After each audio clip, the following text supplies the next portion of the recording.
you're probably watching this video because you've run into a common problem with iPhones where a message will appear at seemingly random times and state, "Storage almost full. You can manage your storage in settings." Or some other messages have occurred. So what does this message actually mean? Can't the iPhone just magically put all of its information into some type of special iCloud thing? Well, to a certain extent, it can, and I can show you how to do that in the rest of this video. But for now, your iPhone is filled up with something, whether it be photos, videos, or music. And there's only a certain amount of space that this phone has to fit that kind of thing. It's stored in a unit called gigabytes. And all these gigabytes of things that are in your phone are unique to you. There's no other person that has the exact same things that are on your phone. So it's a little difficult to judge exactly what is filling that space. But I'll give it a try. First off, let's go to Settings.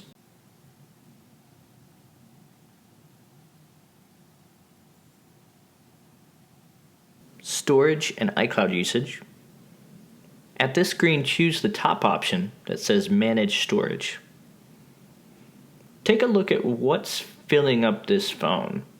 There'll be a list of apps that are listed here, and those are the apps that are filling up that space.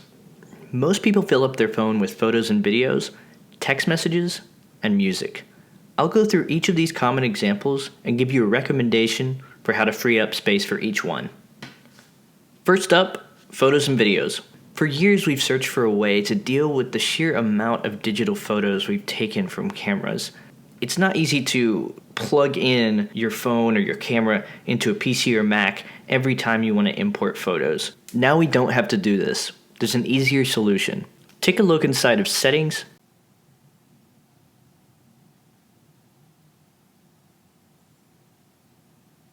iCloud, Photos. There's a switch at the top that mentions a service Apple provides called iCloud Photo Library. This is a fancy brand name, but practically, what this service allows you to do is store all of your photos inside of Apple servers, which is just another fancy name for a large network of computers. Apple has been a vocal advocate in the technology industry when it comes to privacy and customer data. I would personally recommend using them to store your photos if you're comfortable with it.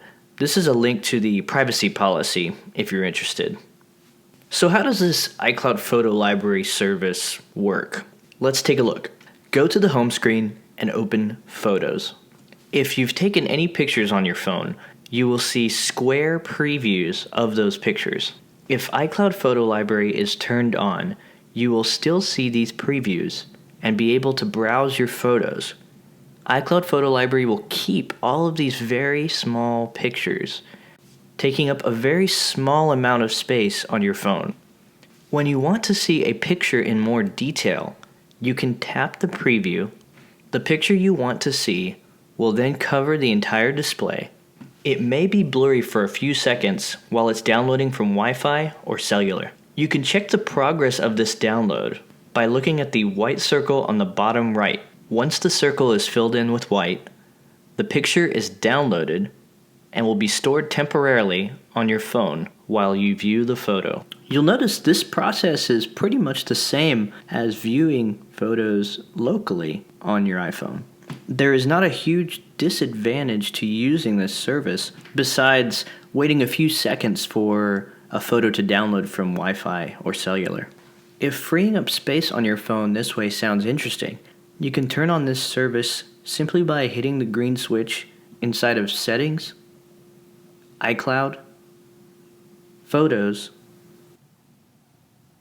then turn the iCloud Photo Library switch on. You also need to turn on Optimize Phone Storage. If you're running out of space on your iPhone, more than likely you don't have enough space to fit all of your photos into iCloud storage. Apple only gives you 5 gigabytes for free, so we'll need to upgrade that storage in order to fit all of your photos on Apple servers. This is very inexpensive. Typically it's $1 per month, which would be $12 a year. Historically, Apple has only made these plans cheaper over time.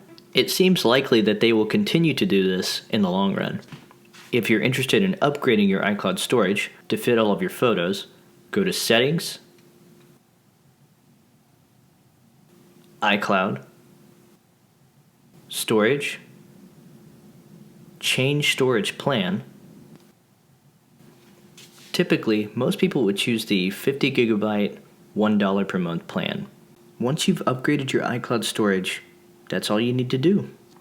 It might seem a little too simple, but once you have enough iCloud storage to fit all of your photos will be uploaded into iCloud Photo Library over Wi-Fi and not cellular automatically. You can check this process inside of Settings, iCloud, and Photos. The first time you upload photos, it will likely take hours, and it will upload in the background while you do other things on your iPhone, so there's no need to watch the progress. Since iCloud Photo Library is hands down the best way to free up space for photos and videos, this is the only method I will cover in this video. Now that we've covered photos and videos, it's time to go on to messages. Text messages get filled up quickly whenever someone shares a photo or video with you. It stays inside of your message thread, and it's really easy to manage the storage. Just go to Settings,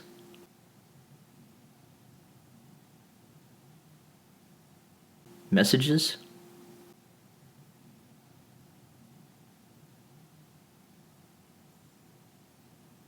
and then Keep Messages.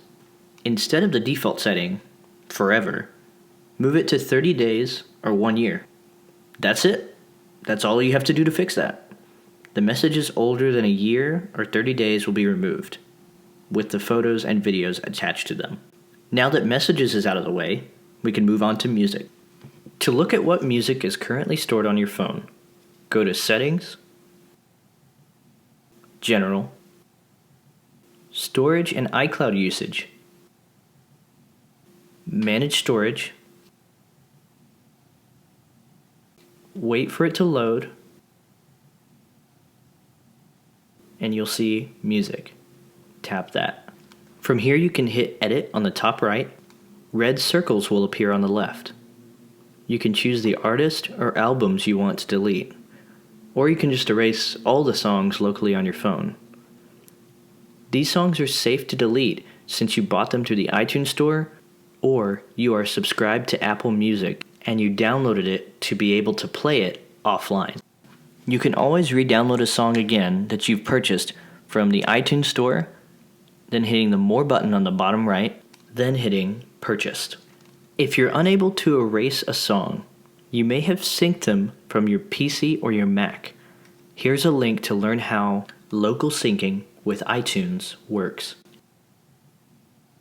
Now that we've covered music, that's all I've got for this video. If you're having trouble with any of the steps listed here, contact Apple support at 1-800-APL-CARE or use the website below.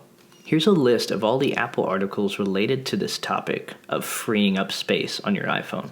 The articles go into way more detail than what this video covers.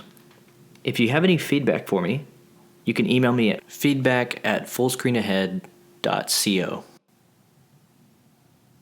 Thanks for watching, and I hope you continue to go full screen ahead.